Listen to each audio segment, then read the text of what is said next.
성경에 나오는 은혜라는 단어를 한번 검색해 봤습니다. 개역 개정판에 291개가 검색이 되었습니다. 오늘 제목처럼 하나님의 은혜가 우리에게 중단되면 어떤 일들이 일어날까 그런 생각을 가지고 꼼꼼히 그 299개의 내용들을 한번 살펴봤습니다. 하나님의 이 은혜가 중단되면 하나님의 이 구속의 역사가 중단되고 우리에게 하나님께서 베풀어 주시는 하나님의 복이 중단된다는 것을 알게 되었습니다. 하나님의 엄중한 심판 속에서도 하나님의 은혜가 강같이 흐르고 정말 위기의 인생 속에서도 하나님의 은혜가 흐른다라는 것을 발견하게 되었습니다. 몇 군데 성경을 여러분하고 한번 찾아보면서 하나님의 은혜가 어떻게 흘러 들어갔는가, 그리고 인간을 어떻게 구속하시고 우리에게 이 복음이 어떻게 전달되었는가를 한번 살펴보면 좋겠습니다. 성경에서 처음 하나님의 은혜가 소개되는 장면은 우리가 이미 살펴본 것처럼 창세기 6장 8절에 있는 말씀입니다. 한번 읽어보겠습니다. 그러나 노아는 하나님께 은혜를 입었더라. 여호와께 은혜를 입었더라. 이렇게 돼 있죠. 처음에 은혜라는 단어가 등장하는 이 장이 창세기 6장 8절에 나오는 단어입니다. 자, 노아가 죄악이 가득한 그 세상 속에서 하나님께 은혜를 입어서 구원을 받습니다. 노아 가족만 구원을 받았죠. 만약에 노아가 하나님 앞에 은혜를 입지 못했다면 우리 인간 모두는 아마 이 자리에 아무도 없을 것입니다. 홍수 심판으로 인해서 다 죽었기 때문에 우리가 이 자리에 없는 것입니다. 자, 그런 측면에서 하나님의 은혜를 입은 노아를 기억하면서 우리가 감사를 해야 되겠죠. 자, 창세기 32장 12절에 또 한번 보겠습니다. 같이 한번 읽어봅시다.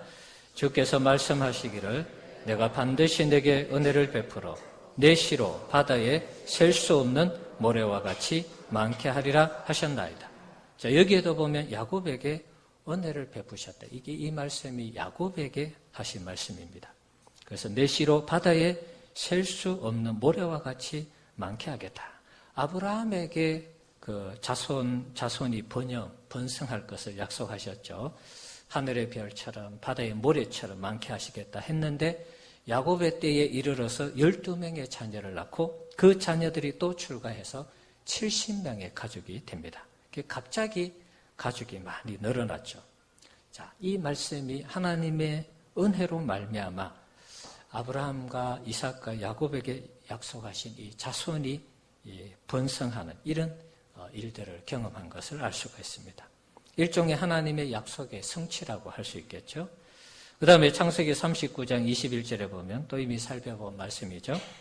요셉과 함께 하신 하나님에 대해서 소개하면서 감옥에 갔을 때 간수장에게 은혜를 받게 했다. 이렇게 기록하고 있습니다.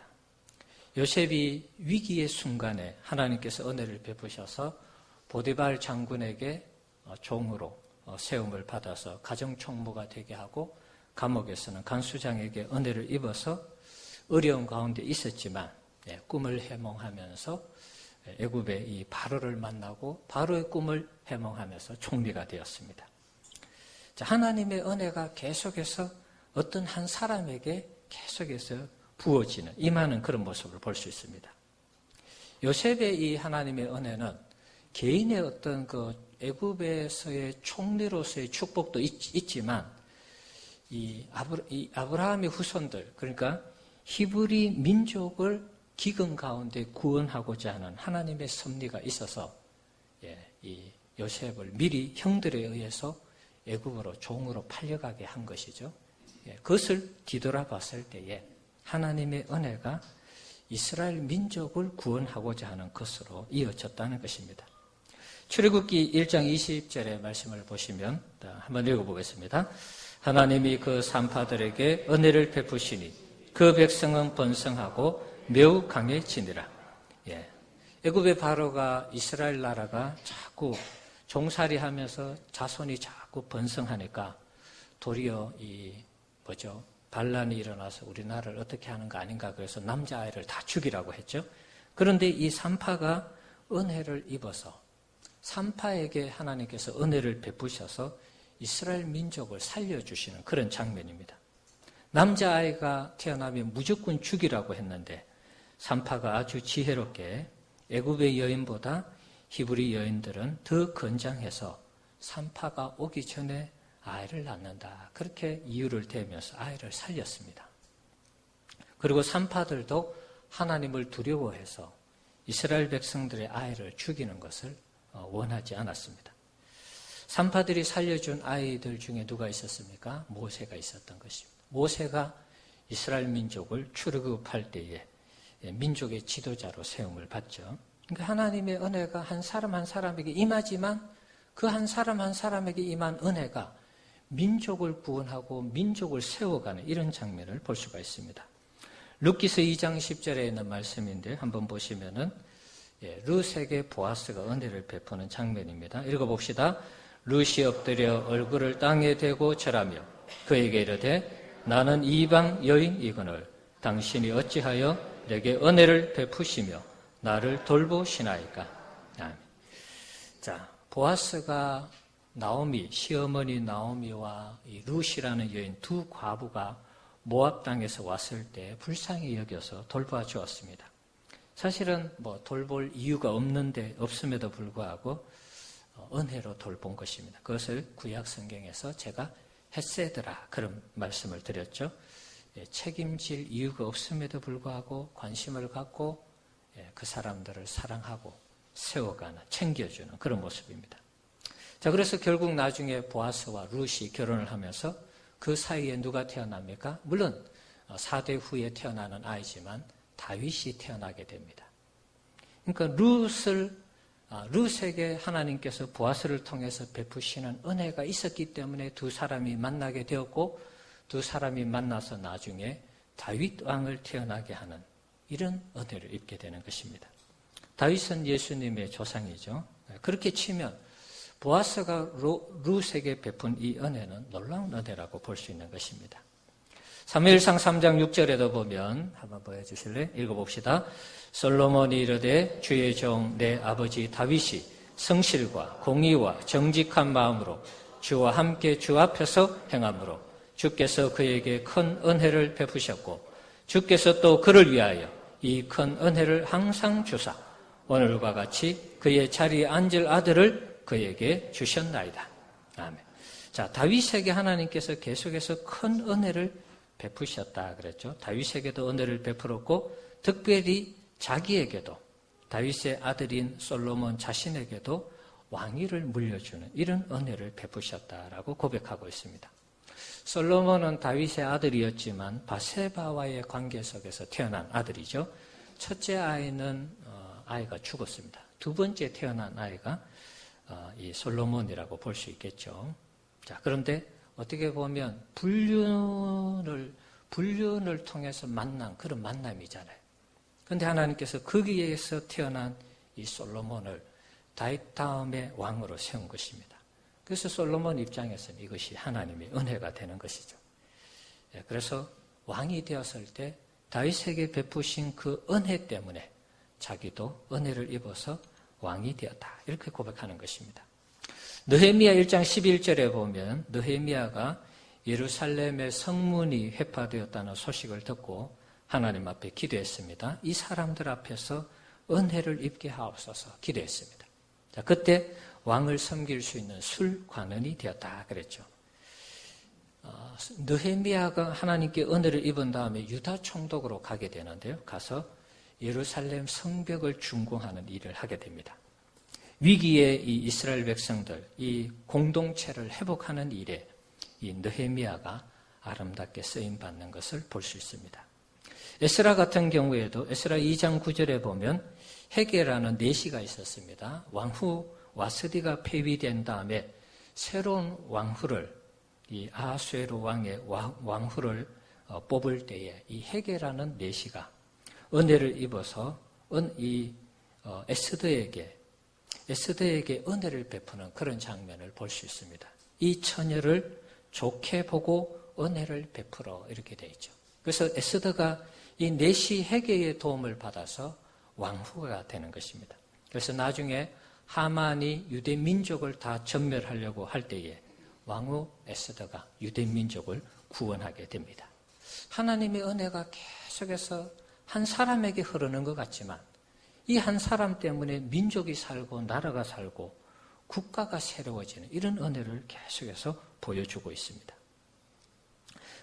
이 에스더의 이 유대 민족을 구원하는 일이 없었다면 2차 포로 때에 에스라가 돌아갔죠. 에스라도 없는 것이요. 3차 포로 때에 느헤미야가 돌아갔습니다. 귀환을 할 때, 그러니까 그때 당시에 다 전멸하고 멸절했다면 다음에 에스라와 느헤미야는 성경 속에 나올 수도 없는 것입니다. 다니엘서도 1장 9절에 보면 하나님이 다니엘로 하여금 환관장에게 은혜와 긍휼을 얻게 하셨다 이렇게 되어 있습니다. 왕의 진미를 가지고 자신의 몸을 더럽히지 않기 위해서 왕의 진미를 먹는다는 것은 우상에게 드려진 그 음식을 먹기 때문에 자신은 범죄한다 이런 생각을 했습니다. 그래서 자신은 채식을 하겠다 그렇게 결심을 했을 때 환관장에게 은혜를 입어서 열흘 동안 시험해 보고 나서 이 다니엘의 얼굴 상태가 더 좋은 것을 보고 허락을 했죠. 그리고 나중에 총리가 되죠. 예, 총리가 되었습니다. 이 바벨론의 총리가 되어서 섬기는 그런 영광을 얻게 되었죠. 특별히 이제 다니엘 같은 경우에는 이방 나라에 하나님의 살아계심을 나타내는 그러한 종으로 하나님 앞에 쓰임을 받았습니다. 자, 그리고 누가복음 신약으로 넘어와서 누가복음 1장 28절에 보면 이 마리아에게 하나님께서 은혜를 베푸시는 그런 장면입니다. 한번 읽어보겠습니다. 그에게 들어가 이르되 은혜를 받은 자여 평안할지어다 주께서 너와 함께 하시도다 하리. 자, 한 천사가 나타나서 마리아에게 너가 은혜를 받았다 이런 표현을 합니다. 그리고 주님께서 너와 함께 하신다. 이 마리아는 깜짝 놀라죠. 내가 어떻게 은혜를 입을 수 있냐. 그리고 어떻게 주님이 나와 함께하고 또 어떻게 성령으로 잉태할 수 있냐. 뭐 그런 부분들을 얘기하게 됩니다. 자, 하여튼 거두절미하고 마리아가 처녀의 몸이지만 성령에 의해서 잉태를 하게 되죠. 그래서 예수님이 이 땅에 오게 된 것입니다. 만약에 마리아가 은혜를 입었는데 나는 처녀고 약혼한 사람이 있기 때문에 저는 못합니다. 이렇게 거부를 했다면 하나님의 이 인간 구원의 역사, 예수님을 이 땅에 보내어서 우리를 구원하고자 하는 그 일들이 꼬이는 것입니다.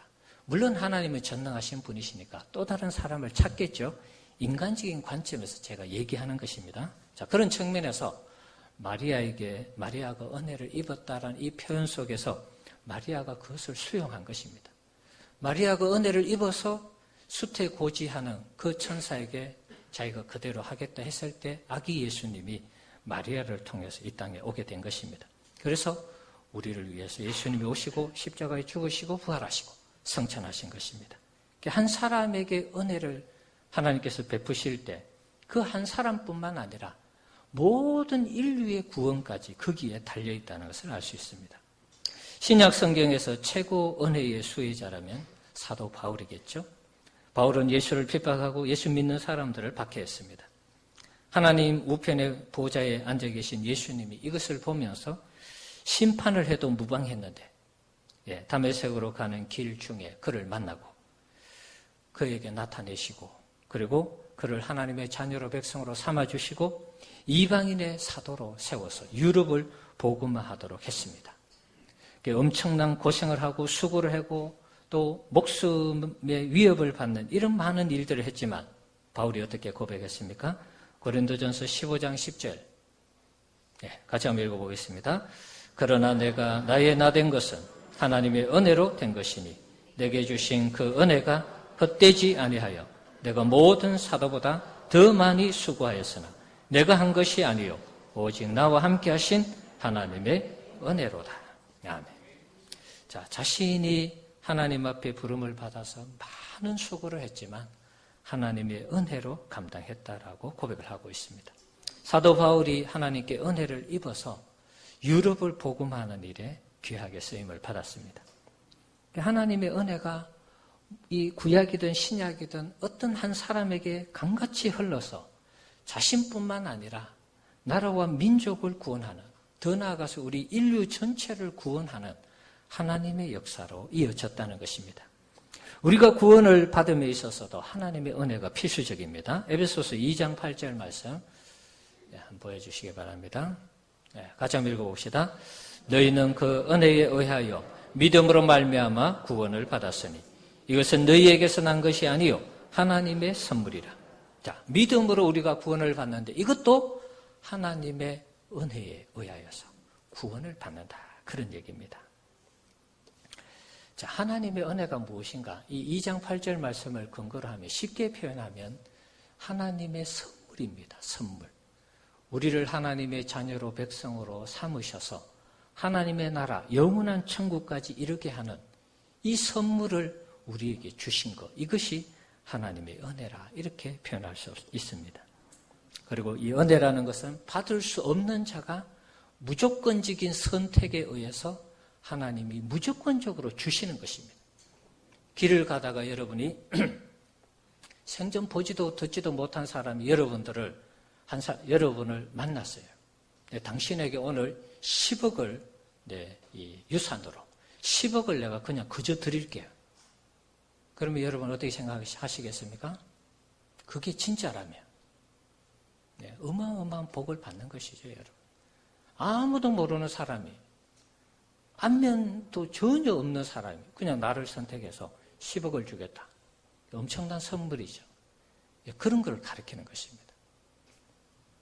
여러분은 하나님하고 아무 관계가 없었습니다. 죄인이고 의인도 아니고 또 의롭지도 못하고 경건하지 못하고 하나님과 원수된 상태에 있었습니다. 그런데 하나님이 어느 날 여러분을 지목하신 것입니다. 그리고 하나님의 자녀로 삼아주신 것입니다. 그리고 하나님의 자녀로서 천국 갈 수 있는 은혜를 베풀어 주신 것입니다. 이것이 내게 무슨 큰 선물인가? 지금은 모를지 모르겠습니다. 살아가니까 여러분, 지금은 막 살아가니까 이 구원이라는 선물이 내게 얼마나 소중한지 잘 모르시죠? 교회를 다니는 이것이 얼마나 소중한 것인지를 여러분 잘 모를 수 있습니다. 그러나 여러분, 죽음의 이 그늘 앞에, 죽음 앞에 우리가 설 때에 예수님이 베풀어 주신 이 선물, 구원의 은혜가 얼마나 크신 것인가를 그때 절실하게 깨닫는 것입니다. 여러분, 우리가 물질이 없을 때, 차비가 없을 때, 여러분 옛날에 버스 토큰 한 장만 있으면은 참 너무 좋았겠다라는 그런 생각. 저도 그런 경험이 있습니다. 수 킬로를 버스 토큰 하나 없어서 걸어간 적이 있습니다. 그때 어린 마음에 드는 생각이, 토큰 한 장만 있어도 너무 좋겠다. 이런 생각이 들었습니다. 누군가 모르는 사람이 그때 그 당시에 저에게 나타나서 토큰을 한 장 줬다면 너무나 감사한 것이죠. 그게 은혜라는 것입니다. 하나님은 우리가 하나님 앞에 죄인이고 의롭지 못한 상태에 있었지만 우리를 선택하고 불러주셔서 하나님의 자녀로 백성으로 삼아주셔서 영원한 천국까지 이룰 수 있는 이런 은혜를, 특권을 주신 것입니다. 그것이 이 에베소서 2장 8절에서 얘기한 하나님의 선물인 것입니다. 사랑하는 성도 여러분, 하나님의 은혜를 충만하게 받아 누리는 우리 성도님들 되시기를 바랍니다. 하나님의 은혜가 중단되면 우리 인생에게 소망이 없는 것입니다. 앞에서 나왔던 수많은 위대한 성경의 인물들 가운데 하나님의 은혜가 다 중단되었다고 한번 생각해 보십시오. 우리는 이 땅에 살아갈 사람 아무도 없습니다. 노아로부터 시작해서 야곱에게, 요셉에게, 룻에게, 다윗에게, 솔로몬에게, 마리아에게, 바울에게 하나님이 은혜를 베푸시지 않았다면 우리는 지금 복음을 접할 수 없습니다. 바울이 복음을 전했기 때문에, 은혜를 입어 복음을 전했기 때문에 복음이 유럽으로 가고 유럽에서 미국으로, 미국에서 우리나라로 들어온 것입니다. 개개인 한 사람에게 하나님의 은혜가 임했기 때문에 하나님의 구원이 우리에게 주어진 것입니다. 그래서 우리가 하나님의 은혜를 받아야 된다, 그런 말입니다. 하나님의 은혜를 받을 때 우리의 구원뿐만 아니라 우리 민족, 우리나라, 더 나아가서 세계가 하나님의 은혜 가운데 살아갈 수 있는 이 길이 열린다는 것입니다. 하나님의 은혜가 우리 인류의 이 구원의 역사를 결정짓는 이 놀라운 하나님의 역사가 된 것입니다. 또 개인에게는 더할 나위 없는 하나님의 영광, 또 하나님의 축복이 임하는 그런 계기가 된 것입니다. 하나님의 구속의 역사에 귀하게 쓰임받은 인물들을 보시면 하나같이 하나님의 놀라운 복을 받았습니다. 노아도 당시에 복을 받았죠. 야곱도 마찬가지죠. 요셉도, 룻도, 다윗도, 솔로몬도, 에스더도, 마리아, 바울, 모든 사람들이 하나님 앞에서 하나같이 복을 받았습니다. 자, 성경에 나오는 이런 위대한 인물들처럼 우리도 하나님 앞에 복을 받아야 되지 않겠습니까? 하나님의 구원의 역사를 일으키고 우리 개인도 하나님의 이 살아계신 은혜의 축복, 하나님이 우리에게 복을 주신 은혜를 경험해야 되겠습니다. 자, 하나님의 은혜를 경험하려면 그럼 어떻게 해야 되겠는가? 몇 가지를 한번 정리하겠습니다. 첫 번째는 하나님의 은혜를 사모해야 되겠습니다. 히브리서 4장 16절 말씀 한번 읽어보도록 하겠습니다. 그러므로 우리는 긍휼하심을 받고 때를 따라 돕는 은혜를 얻기 위하여 은혜의 보좌 앞에 담대히 나아갈 것이니라. 하나님의 구원의 역사를 이루어가고 내가 하나님 앞에 복을 받기 위해서 어떻게 해야 되는가? 첫 번째는 은혜를 사모해야 되는 것입니다. 한번 따라합시다. 은혜를 사모하자. 은혜를 사모하기 위해서는 은혜의 보좌 앞에 담대히 나가야 되는 것입니다. 여러분 집에 가만히 머물러 있으면 하나님의 은혜가 임하지 않습니다. 하나님 앞에 나와서 내가 기도하고 하나님을 알려고 하고 하나님을 만나려고 하는 그런 뜨거운 중심을 가지고 교회에 나올 때 하나님께서 여러분에게 은혜를 베풀어 주실 줄 믿습니다. 끊임없이 하나님께 나오려는 훈련을 하셔야 돼요. 내가 가만히 있는데 하나님의 은혜가 떨어지지 않습니다. 임하지 않습니다. 여름나기 프로젝트 여러분 꼭 한번 참석하셔서 1시간 여러분 주님과 교제하고 성경 읽고 기도해 보시기 바랍니다. 하나님의 은혜가 반드시 여러분에게 임할 줄 믿습니다. 두 번째입니다. 하나님을 사랑하고 그 계명을 지킬 때 하나님의 은혜가 임하는 것입니다. 출애굽기 20장 6절 말씀 읽어봅시다. 나를 사랑하고 내 계명을 지키는 자에게는 1000대까지 은혜를 베푸느니라. 자, 하나님 사랑하고 하나님 계명 지키면 몇 대까지요? 1000대까지. 이 1000대라는 것은 영원을 가리키는 것입니다. 자, 그렇다면 하나님의 은혜가 우리가 영원히 하나님의 은혜를 누릴 수 있는 우리 나름의 노력이라 그럴까요? 헌신이라 그럴까요? 다른 거 아닙니다. 하나님 사랑하고 하나님 계명을 하나님 말씀을 따라 사는 것입니다. 어떻게 보면 참 쉬운 것이죠. 하나님의 은혜가 나뿐만 아니라 내 자자 손손까지 이르게 하는 이 방법, 비결 다른 게 아닙니다. 하나님 사랑하고 하나님 말씀대로 사는 것입니다. 그러면 우리뿐만 아니라 우리 후손들도 믿음의 명문 가문이 되어서 하나님 앞에 멋있게 쓰임받고 그 개개인이, 그 가정이, 그 가문이 복을 받는 것입니다. 세 번째, 겸손한 자에게 하나님께서 은혜를 베푸십니다. 따라합시다. 겸손한 자에게 은혜를 베푸신다. 예. 잠언에 있는 말씀 제일 위에 거 한번 읽어볼까요? 진실로 그는 거만한 자를 비웃으시며 겸손한 자에게 은혜를 베푸시나니. 자, 여기 보면 겸손한 자에게 은혜를 베푸신다. 자, 우리가 은혜를 하나님 앞에 받으려면 겸손해야 되는 것입니다. 밑에 있는 성경 구절도 마찬가지죠. 겸손한 자에게 은혜를 주신다. 그리고 또다시 베드로전서 5장에서도 겸손한 자에게는 은혜를 주시느니라. 계속해서 겸손할 때에 하나님께서 은혜를 베푸신다라고 강조를 하고 있습니다. 교만한 자 어떻게 합니까? 하나님께서 그를 비웃고 교만한 자를 물리치고 교만한 자에게 대적하시는 그런 모습으로 나타나고 있습니다. 그래서 우리가 하나님의 은혜를 받으려면 항상 겸손하셔야 돼요. 예, 우리가 교만해서는 절대로 안 됩니다. 네 번째, 기도할 때 하나님께서 우리에게 은혜를 베풀어 주십니다. 자, 한번 읽어보겠습니다. 그는 하나님께 기도함으로 하나님이 은혜를 베푸사 그로 말미암아 기뻐 외치며 하나님의 얼굴을 보게 하시고 사람에게 그의 공의를 회복시키느니라. 아멘. 자, 하나님께 기도할 때 어떻게 한다고요? 하나님이 은혜를 베푸신다 그랬습니다. 자, 우리가 하나님 앞에 계속해서 하나님 앞에 나와 기도해야 하는 이유가 여기에 있는 것입니다. 다섯 번째, 제일 중요한 것입니다.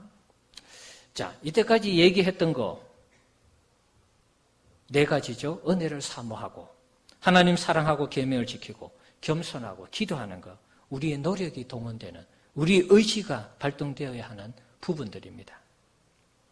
그런데 여러분, 물론 이것을 해야지만이 하나님의 은혜가 우리에게 확률적으로 얘기하면 더 많이 우리에게 주어지는 그러한 확률이 있습니다. 예를 들면 열왕기상 3장 6절 앞에서도 살펴봤죠.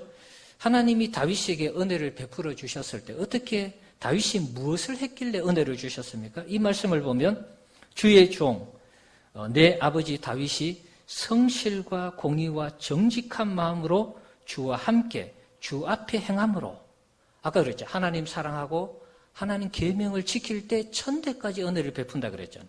다윗이 이렇게 살았을 때 주께서 그에게 은혜를 베푸셨고 이렇게 돼 있죠. 그러니까 우리가 하나님 앞에 은혜를 사모하고 하나님 사랑하고 계명을 지키고 겸손하고 기도하면 하나님이 은혜를 주십니다. 자, 그런데 중요한 것은 은혜를 주고 안 주고는 누가 결정하는 것입니까? 하나님이 하시는 것입니다. 그래서 이 성경 구절이 제일 중요하다라고 제가 말씀드리는 것입니다. 자, 출애굽기 33장 19절 말씀 한번 보겠습니다. 같이 읽어봅시다. 나는 은혜 베풀 자에게 은혜를 베풀고 긍휼히 여길 자에게 긍휼을 베푸느니라. 하나님이 어떻게 한다고요? 은혜 베풀 자에게 은혜를 베푸시고 긍휼히 여길 자에게 긍휼을 베푼다. 자, 다르게 한번 표현해 보겠습니다. 내가 하나님의 은혜를 사모하고 하나님을 사랑하고 계명을 지키고 겸손하고 기도함에도 불구하고 하나님께서 싫으시면, 하나님이 원치 않으시면 은혜를 안 베푸실 수도 있는 것입니다. 이게 굉장히 무서운 말씀이죠. 보편적인 상황 속에서는 하나님이 은혜를 사모하고 하나님을 사랑하고 계명을 지키고 겸손하고 기도하면 은혜를 보편적으로 베푸십니다. 그런데 하나님이 베풀기를 원치 아니하면 아무리 겸손해도 아무리 하나님 사랑해도 겸손해도 기도해도 하나님이 은혜를 베풀지 않는 것입니다. 자, 그래서 하나님이 은혜를 베풀 자에게 베푼다라는 이 사실을 기억해야 됩니다. 그럼 우리가 어떻게 해야 됩니까? 날마다 하나님 앞에 우리 자신을 불쌍히 여겨달라고 하나님 앞에 나와 기도해야 되는 것입니다. 하나님이 우리를 보실 때 은혜를 베풀 수밖에 없는 사람으로 우리가 하나님 앞에 세워져야 되는 것입니다.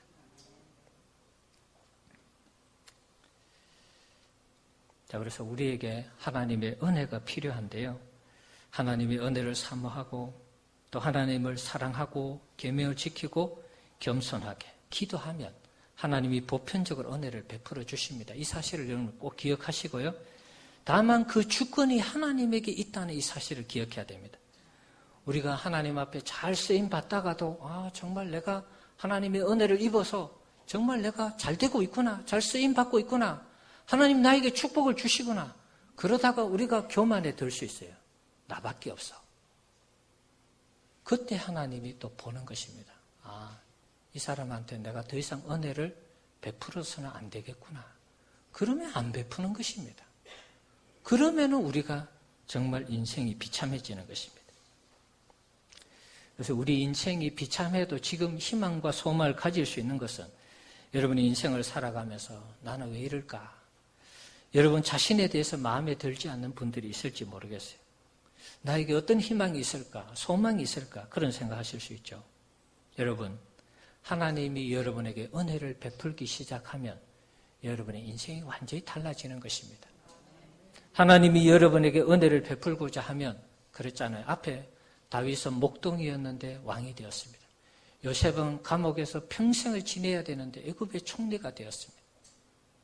바울은 하나님의 심판을 받아 죽음 마땅한 사람인데 은혜를 베풀어서 주의 종이 되어서 유럽을 복음화시켰습니다. 그러니까 하나님의 은혜가 내게 임하느냐 임하지 않느냐, 이것은 내 목숨과도 관계 있고 내 인생 전체에게도 관계가 있는 것입니다. 여러분, 하나님의 은혜를 사모하시기 바랍니다. 시편 30편 7절 말씀 한번 보겠습니다. 시편 30편 7절 말씀 한번 읽어봅시다. 여호와여, 주의 은혜로 나를 상같이 굳게 세우셨더니 주의 얼굴을 가리시며 내가 근심하였나이다.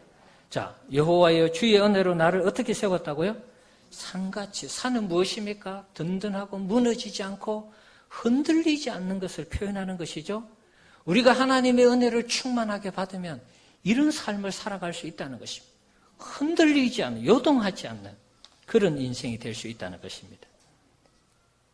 우리 성도님들 하나님의 은혜를 정말 산같이 받는 우리 성도님들 되시기를 바랍니다. 그러면 우리 인생 하나님 앞에 붙들린 바 되었기 때문에 애들 말로 게임 끝나는 것입니다. 하나님이 우리에게 은혜를 줄기차게 부어주시면 우리 인생 걱정, 염려가 없다는 것입니다. 하나님의 은혜가 얼마나 중요한지 여러분 축도하는 내용 기억하십니까? 축도할 때 제일 먼저 뭐가 나오죠?